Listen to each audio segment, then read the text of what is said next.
What's up, Kees? Welcome. Thank you, sir. Happy to be here. How are you doing? All good. How about yourself? Yeah, I'm good. Currently in Copenhagen, and it's Nice. all good. Autumn is nice. Exactly. Have you been living there for your whole life, or?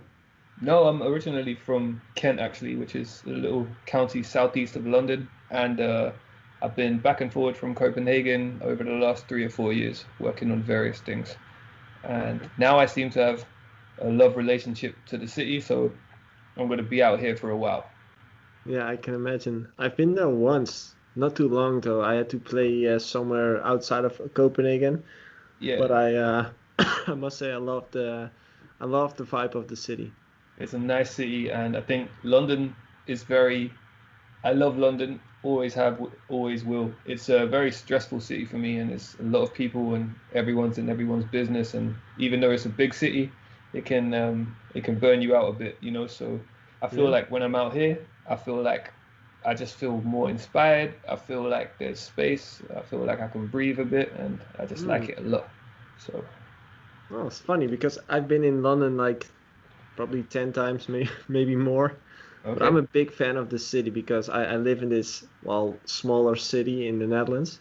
And I hmm love to look up, like visit the bigger cities because that's what inspires me. Yeah, totally. And I mean, it's just like when when you go there every day. I mean, I spent from basically when I was, yeah, I've spent like 15 years basically going in and out of London every day, in every studio and lots of sessions and also in the lifestyle and industry and, the eating and events and the whole kind of just the London bustle, is like it's a lot, and you have to be prepared for it every day, if you want that life, if you want it. It's like New York, it's the same. I love Yeah, New York too. You can't beat just the feeling of being in a buzzing city, full of people and yeah, everything going exactly. crazy. I love that But feeling. yeah, for me But right also, now, I'm all about the Higger life. I'm about the Higger, chill down, concentrate, actually make some good music with some thoughts. I'm very much focused on my own project, my Oceans project. So I'm not writing and producing for as many people as I used to be. mhm. So now I'm in my own zone, and all I need really is just me, my mic, my MacBook, my keys, and I'm just maybe a guitar, and that's it. That's about So it. Yeah. yeah, Let's go back to the start of it all because I can imagine that not all the listeners might know you. To be real honest, I had to check your music beforehand as well. for sure. But you've got some decent numbers going on Spotify, so I can imagine that there's quite some people who do know you. Maybe. I hope so. Yeah, well, I saw a couple of million streams, so you're Oh, doing thank you. well. I'm trying, man. Uh, yeah, let's go back to the beginning. Like, where did this all started for you? Really, I was always a writer, producer, artist somehow. When I was about 15 or 16, I started making beats and I was rapping in a small town called Gravesend, hanging out, playing basketball, working in the youth club, and just kind of, I was doing a lot of music workshops and I was always in the school studio when I was young, making these records and Mm, working on this mini disc recorder. And I just developed a passion for it very early. I like the feeling of putting blocks together and building something from scratch. I like yeah, chords and I like melodies, and I eventually changed from beat making more into the art of making songs and writing, format songs. mm, That was when I was like around, I don't know, 20 maybe. After university, I did some music in university, set up a small studio, like a dorm room studio, mm, met a few friends, and those friends I kind of built with over the years and learned about more commercial music and how this at the time, like all these beats I was making weren't really making me a lot of money. And I was like, I had a major change in my head, like, kids, if you want to do this for a living and be in a studio every day. It was actually my friend Matthew who actually put this kind of idea into my head, but he was like, you need to open up to other genres. You need to like yeah. get more into, what's selling. You need to look at Germany. You need to look at Asia. You need to look at the USA. You need to look at all these, what everyone else is doing. How are people living? When was So this? this was around, I don't know, like 2000, I don't know, 2015, maybe 2016. Okay, so that's the digital era, let's call it that. The Totally, yeah. And streaming era. I kind of just really started getting into making songs rather than making beats. And I don't regret it. I think if I had stayed with the beats and stayed with the urban music completely, I'd be doing great in that sector because that, exploded, and I still love it, and I still do a lot of, shall we say, urban themed music.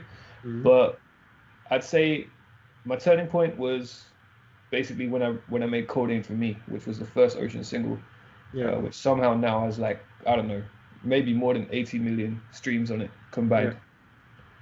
So yeah, basically recorded that. I was doing it as a pitch record for Kygo or something. I was going to send it to some tropical house artists, and I Yeah. put a mattress up against the wall, very small bedroom in Copenhagen, and in this tiny room with my friend Jacob, and it was just a small smoky room, and yeah, we just did the guide, and we kind of just at the end thought, yo, this is a really smashy record. This sounds really good. It sounds commercial. Let's just put it on SoundCloud and see what happens.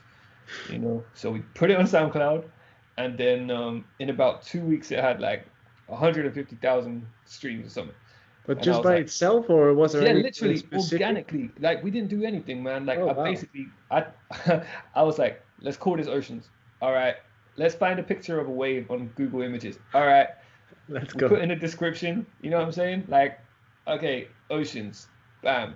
Register it on PRS, Yeah. uh our royalty collection society in London. And then literally we just put it on the internet straight up. And I think it got this, I don't know, crazy organic traction. Like a bunch of people just started interacting with it. And I was like, hey, we might have something here. We might have something here.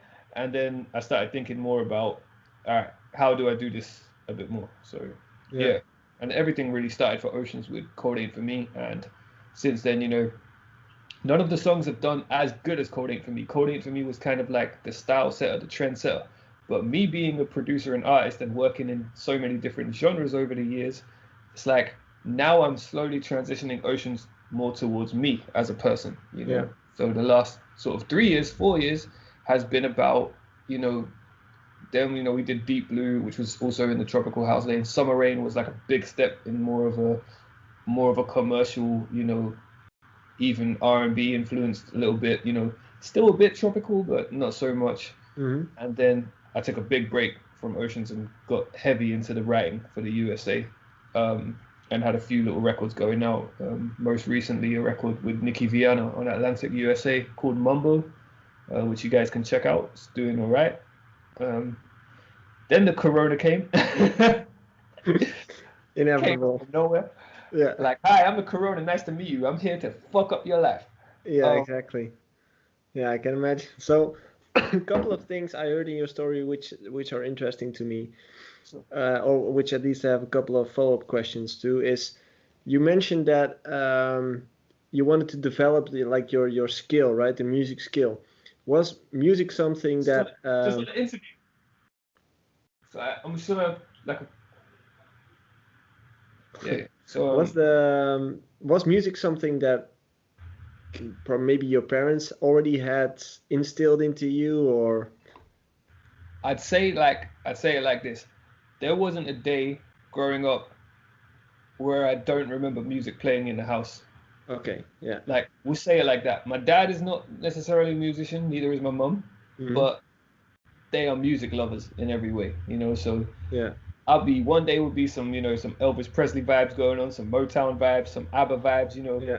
Next day would be some UB40 or some Jimi Hendrix or some James Yeah. Brown, and then that was a whole world. And then simultaneously to that, they would always listen to like radio. So like there'd be some chart stuff going on. They'd always be connected to like they always used to buy us Now 45 and Now 46, with the Yeah. compilations and all that. So always music in the house, man. Always. Yeah. Same for me. I have been wondering about that as an artist, like I also got interviewed and people asked me as well, like, did you always play an instrument or whatever? I was like, I couldn't read a note until I was 20 years old. Yeah, Like I mean, I still can't read a note, man. no clue. Yeah, And but it's the same for me. The only thing I can remember is that every day in my home at home with my parents, there was always music on in the car, in the home, everywhere. So yeah, I think that's a strong influence towards kids who might have a talent or at least an interest.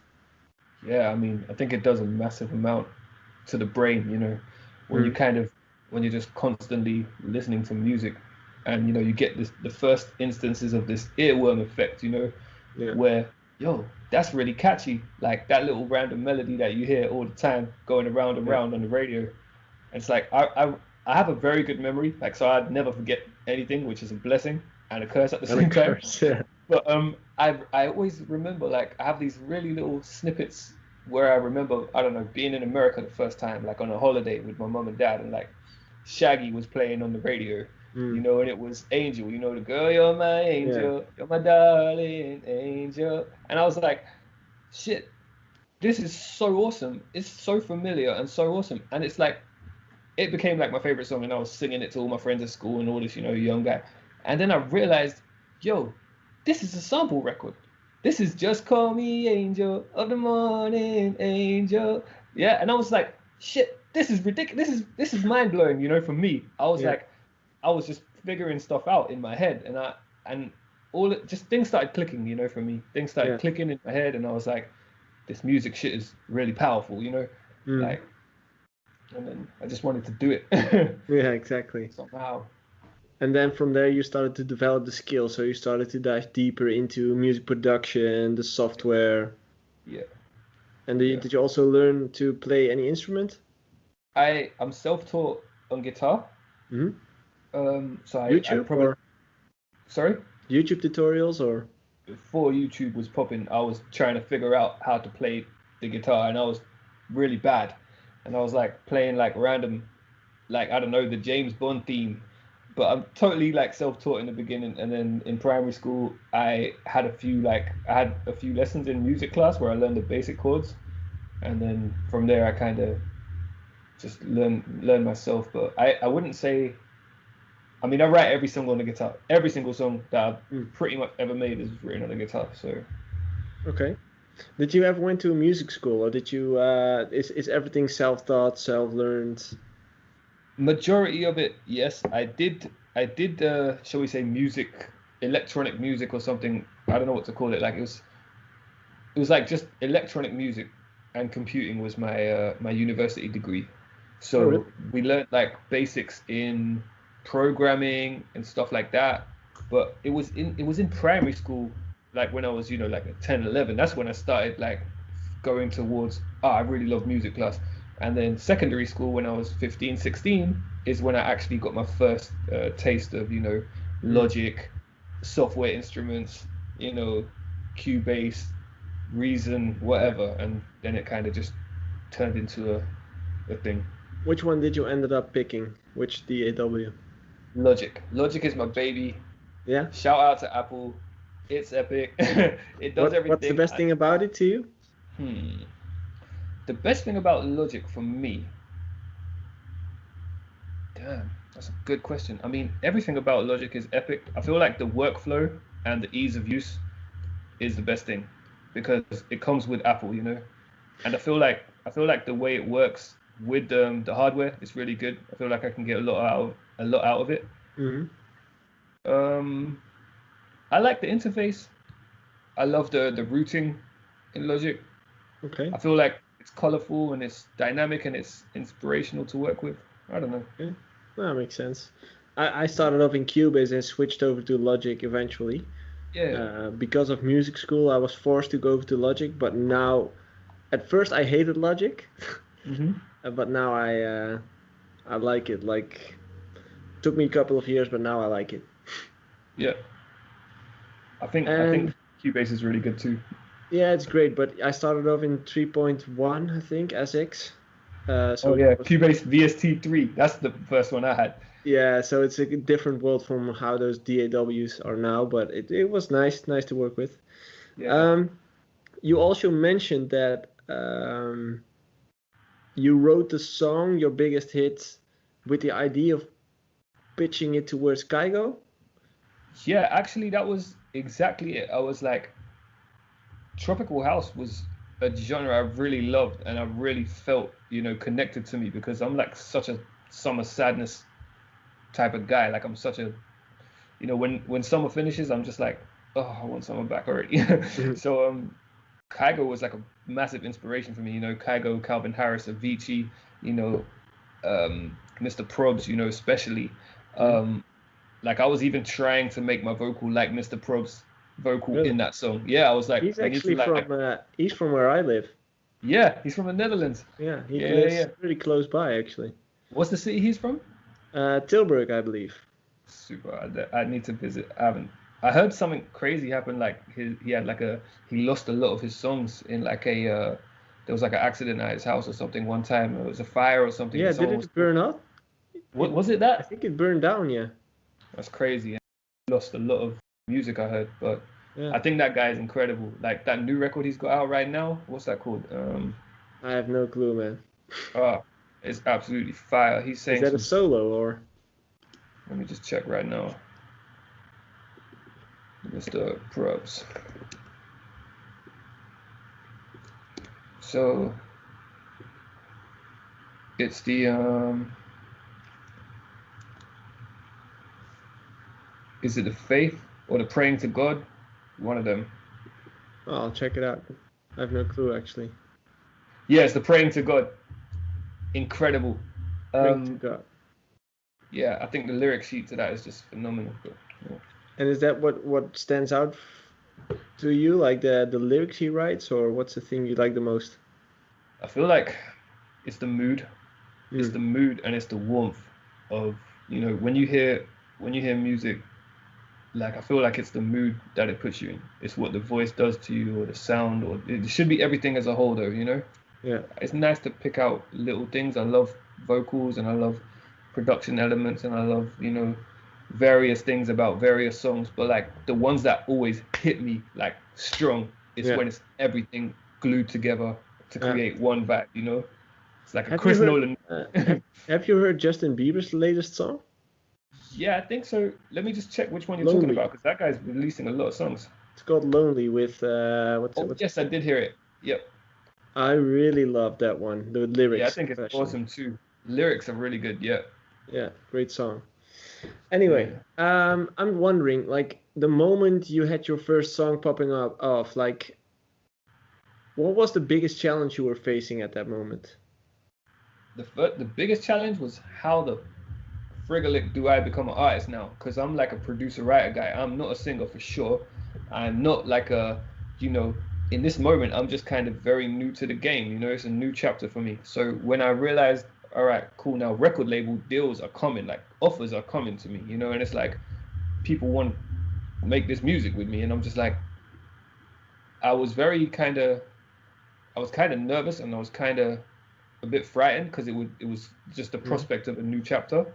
So I think for me is it was yeah it was kind of the frightening aspect of being an artist, I guess you Yeah. could say, if that Uh, answers your question. Yeah, definitely. How did you solve that, or do you feel that it's not solved yet? Could also be. It's something that's on the way to being solved because I've I've improved in so many ways since Code Ain't for me, and in my mind and in my heart, like I know I'm a better artist now because I've actually grown with the brand. I've developed the visual to the brand. You know, I've shot and directed and produced videos for it. I've created product placements for it. I've like it's like my baby. You know, I've grown with it a bit. Yeah. So now for me, because the music is more me, like you know, with Serial, with Unhappy Birthday, with the next 3 or 4 songs that are coming, it's starting to become really much more me.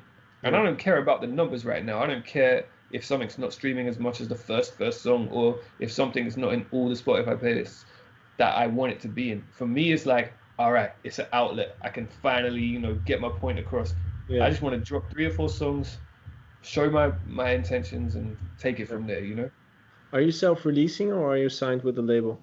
Right now, I'm self-releasing because Mm. I was very, yeah, I was not feeling the being signed to a label thing. I'm a bit of a, shall we say, like a control freak, Mm. and I'm very much about building brands and doing things with love and with 100%. And I Yeah. feel like I hadn't achieved that yet with the label I was working with.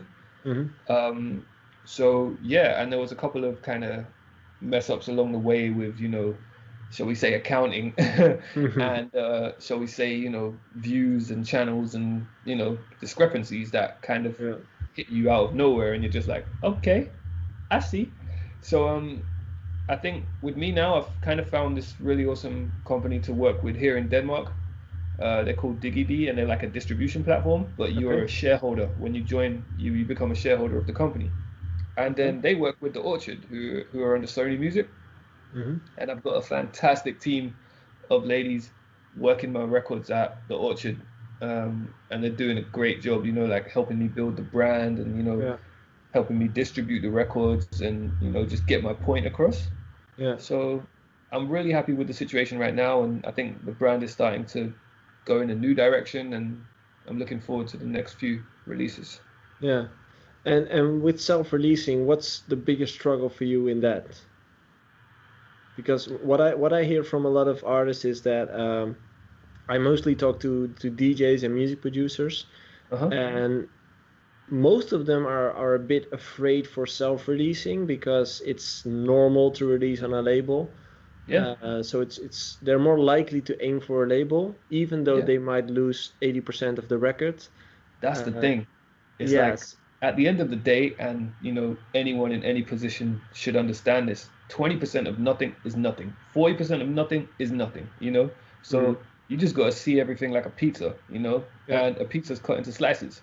If you got the whole pizza, it's good for you. But if you got no one to share that pizza and distribute that pizza, then you're gonna become fat. You have there's no win situation. Because your pizza's just gonna stay there and just mm, get soggy and whatever. mm, Let's move on from the pizza thing. But effectively, the label could be a massive help. For me right now, it could be, and they could distribute and push my songs further and get more attention and yeah, do more things. But I wouldn't have the control I have. I wouldn't have the freedom or the flexibility I have, to yeah, go and approach a company, I don't know, like Rolls-Royce and say, guys, I want to do this really cool video in the Scottish Highlands. I want to put a black badge Cullinan in the video. Can you help me?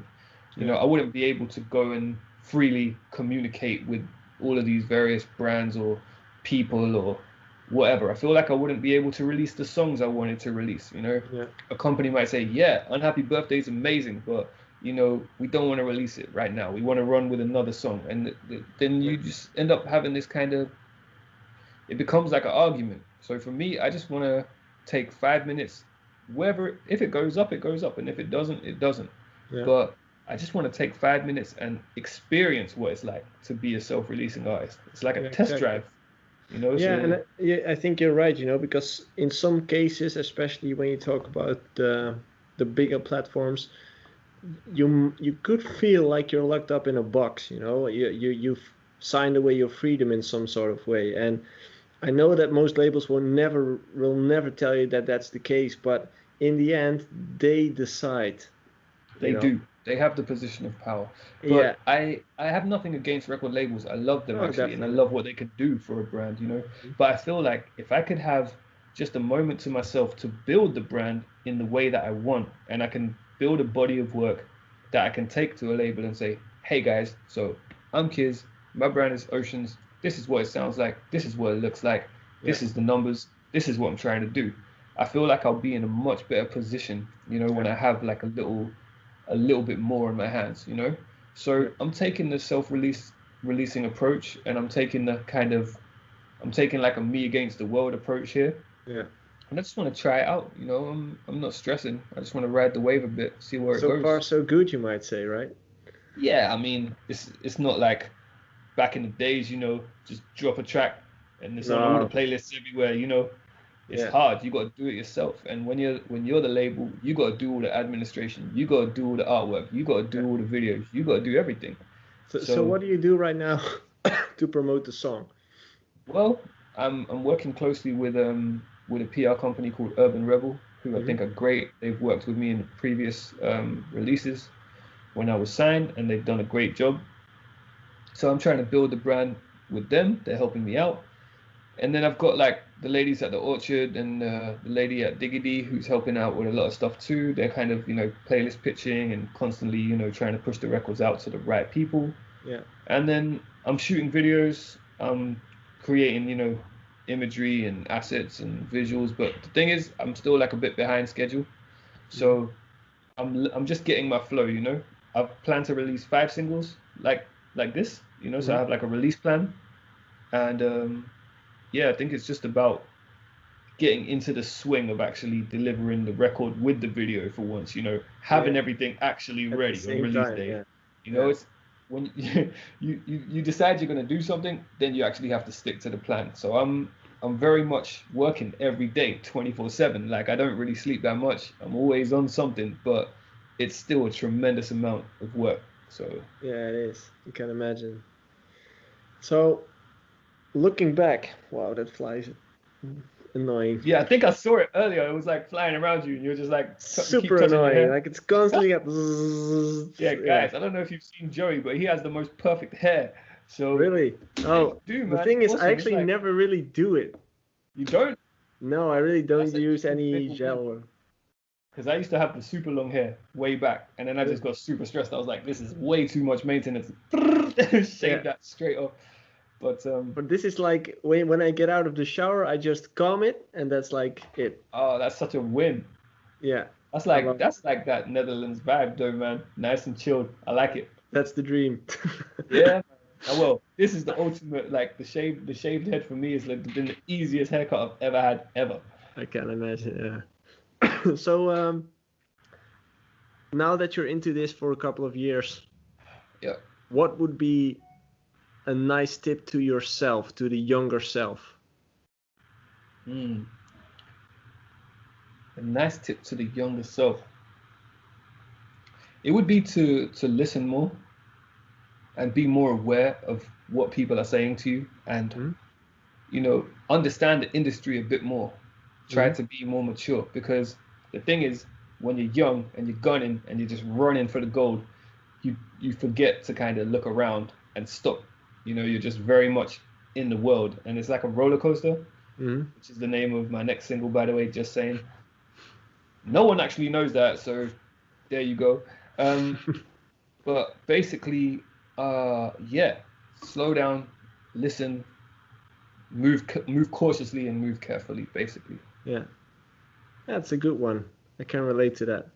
I always make the comparison with like these running horses, like they always wear caps between Yep, their with their eyes because they can't see what's going on next to them. They just have yep. one clear focus, which is the finish. Hmm. And I think that goes nice with this example as well because when you're young, you keep running Totally, totally. and you But it's like, completely forget to look around. yeah, I think understanding doing the music and the creative part, that's always the best, of course. Yeah, It comes from fun, it comes from it comes from euphoria, it comes from a very true place in your heart. yeah, But then as soon as you're exposed to the business and you start understanding the way the cogs turn and the way the machine is set up, you start understanding about labels and publishing and masters yeah, and this and that and touring and blah and blah, and it's just like there's an endless amount of things, variables that you need to understand and be aware of. So I feel like if I could have just if I could have just hit the pause button like 5 weeks after Codeine for me had come out and got shit clearly set up, and got a lot of focus into everything I'm doing, it would have helped a lot.